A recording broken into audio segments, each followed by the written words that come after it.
Kash Patel finally had his hearing, and by all accounts, he was solid.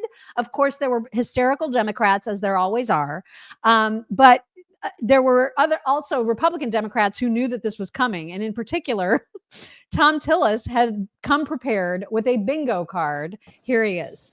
Colleagues, I created a Kash bingo card that I have available to any of my colleagues who would like it on the other side of the aisle.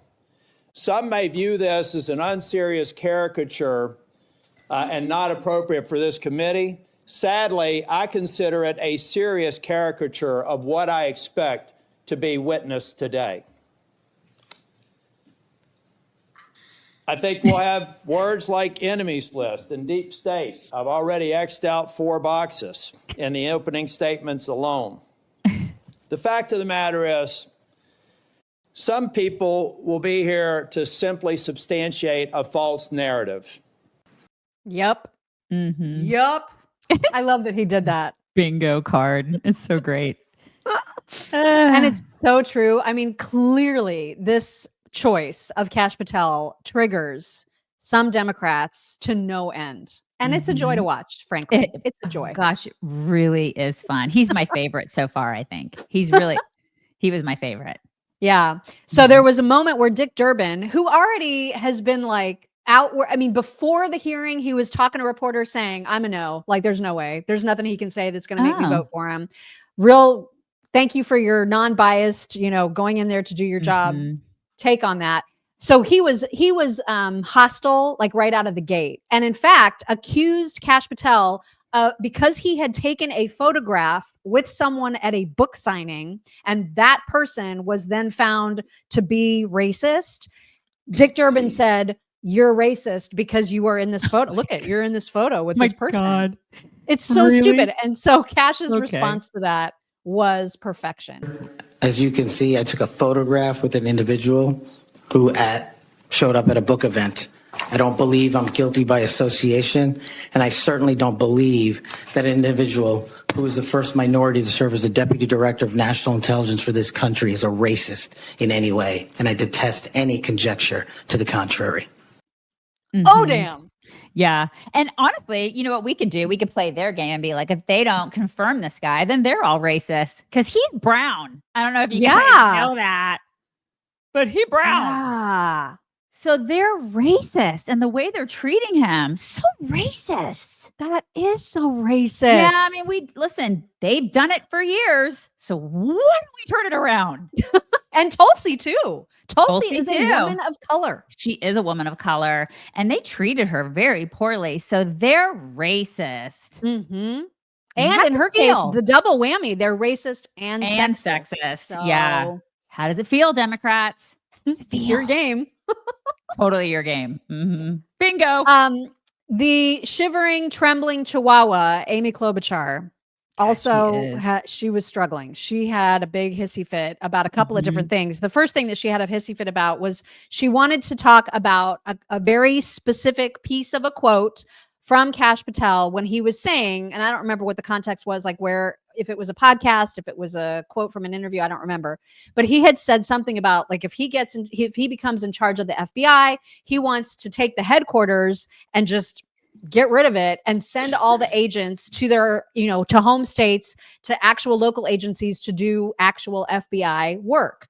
And she's super mad about the idea of headquarters being done away with.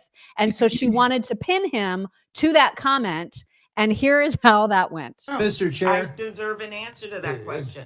He is asking to be head of the FBI, and he said that their headquarters should be shut down. Mr. Chair, parliamentary inquiry. You got anything you want to say, Mr. Patel, before I go on to Senator Lee? Simply this. If the best attacks on me are going to be false accusations and grotesque mischaracterizations, the only thing this body is doing is defeating the credibility of the men and women at the FBI.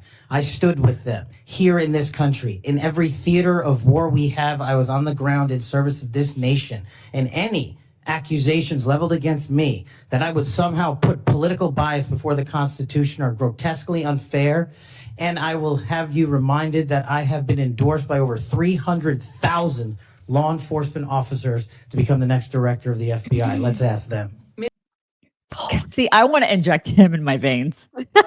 Wait, you know what? I cut that off a little too soon because she had a little bit of a fit after that. She was so mad. Oh, Here's so her hysterical. freaking out. I am quoting his own words from September of 2024. It is his own words. It is not some conspiracy. It is what Mr. Patel actually said himself. Bless her little heart. Listen, they're not used to being talked to like they talk to other people. They're not used to like getting it fed right back to him, having it pushed right back in their face. And that's precisely what he did a lot of yesterday. He was like, you think that you're in charge of me? I'm not in freaking charge of me. You people work for us. And I kind of loved how much he called out the specific, taking him out of context, mischaracterizing him. Right. He was hot on that issue. Was so good at that. And he didn't, I mean, he put them in their place.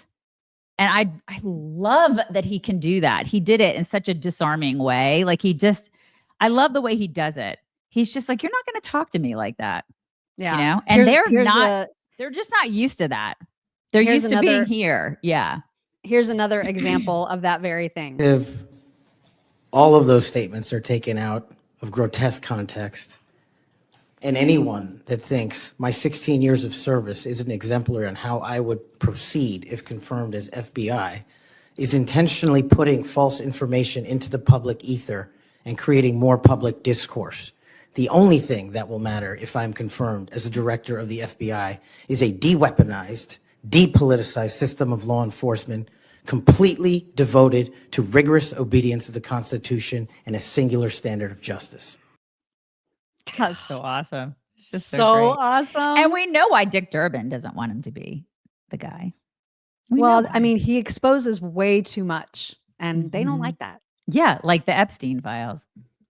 The Epstein files. The Epstein files. I wonder why Dick Durbin doesn't want him to be the guy. It's a mystery. Oh, it's such a mystery. There was also a hilarious moment between Senator Kennedy and Senator Grassley, who's the chair of the committee. And apparently Tom Tillis with the bingo card and all that, he ended up going over time. And I can't remember if they had 5 minutes allotted or 7 minutes allotted, but regardless, Tom Tillis went over time. And so Senator Kennedy wanted to make sure that if that was going to be accepted, that he too would be able to go over time. And it sparked this hilarious dialogue between the two of them that started with Senator Grassley going, "What do you want?" And it was my favorite. I love this so much. Behold. Mr. Chairman. Yes, what do you want? I love this guy. Mr. Chairman, I'm unlike Senator Tillis. I mean, if we're going to start this, I want an extra 3 minutes. Well, now, my friend Senator Klobuchar I'm went not 3 minutes over. So, here what you're saying is the chairman wasn't a very good chairman by not shutting her up. But I've gone through this before, and I think I know how to handle it and get. I think you're a star-spangled awesome chairman. I just want to say that for the record.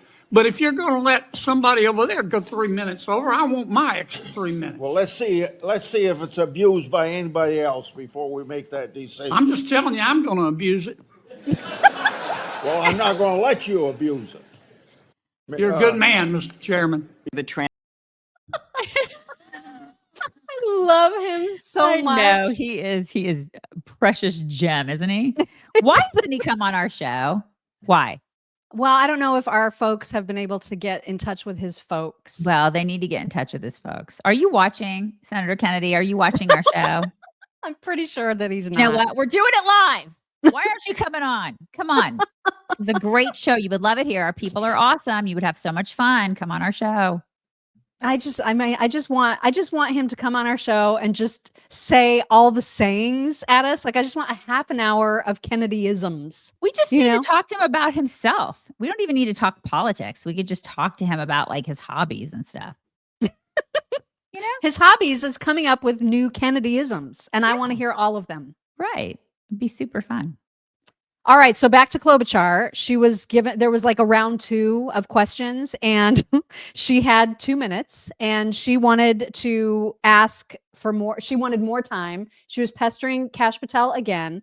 And when he reminded her that she only had 2 minutes, she did not like that. Which was reported by the Washington Post.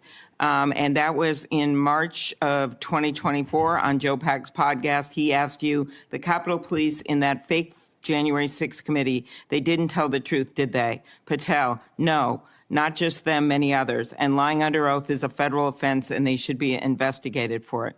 Do you believe that about the police officers? That's a general statement and a mischaracterization of what I said. I encourage you to read the rest of the interview. This is why snippets of information are often misleading and detrimental to this committee's advice and consent process. If you consent, I would love to have 5 hours of questions and then I could read the whole transcript. You've got 2 minutes. Wow. She had it coming. She did not like that. Well, it's tough. She's not used to being talked to like she should be, you know? Yeah, she just wasn't. I don't think that she was told no enough as a child. Yeah, she's so quivery and trembly really and shivery. Is. Yeah. And it's just like I said before, these people they are not used to being talked to like he talked to her today. Mm-hmm. She's just not used to it. She's used to sitting up here and talking down to the American people. And yesterday it was just like a bit of comeuppance. You know what I mean? It's like the scene at Shawshank, the whole his judgment cometh and that right soon. We're coming for you. We're coming for all you. I can't wait until he is confirmed, and I can't wait till the Epstein files are released. I can't wait for a lot of these people to be exposed to get their judgment. Mm-hmm. Mm-hmm. Creepy lizard man Blumenthal also tried to get him, and it did not work at all. He ended up looking completely ridiculous. Behold, FBI employee will be held to the absolute same standard, and no one will be terminated for case assignments. And I'm not going to accept that answer, because if you can't commit that those FBI agents will be protected from political retribution, we can't accept you as FBI director. All FBI employees will be protected against political retribution. Those individuals deserve to be protected from Trump retribution. That was your first test. You failed it. By saying all FBI employees should be protected? Like he said, everybody should be protected. All FBI employees. Nuh-uh, all of them should. That was the argument. Okay. I'm just waiting for like the snake tongue to go to come flying out of his mouth. God, he is so creepy. Or again, he's climbing the walls at World War Z. He is such a zombie, you guys. Yeah, clacking his teeth. So gross. So gross. I cannot. That guy is alive. He's alive, you guys. Yeah. Yeah. Speaking of creepy and men that cause us to shudder, Adam Schiff also, oh my God, he was borderline hysterical. He was not borderline hysterical. He was hysterical. And he was all bent out of shape about the J6 choir that apparently Kash Patel had helped fundraise for. And so he was all been out of shape about it, wanting to ask questions about it. And Kash was so calm that I think it made Adam Schiff even more hysterical. Here's a little bit of that exchange. Look at them if you can, if you have the courage to look them in the eye, Mr. Patel, and tell them you're proud of what you did. Tell them you're proud that you raised money off of people that assaulted their colleagues, that pepper sprayed them, that beat them with poles. Tell them you're proud of what you did, Mr. Patel. They're right there. They're guarding you today. Tell them how proud you are. That's an abject lie, and you know it. I've never, ever accepted violence against law enforcement. I've worked with these men and women, as you know, you glorified it in song, and I did not make a single dime out of it. In song. Well, let me. How about you ask them if I have their backs, and let's see about that answer. Yeah, ask them, Shifty Schiff.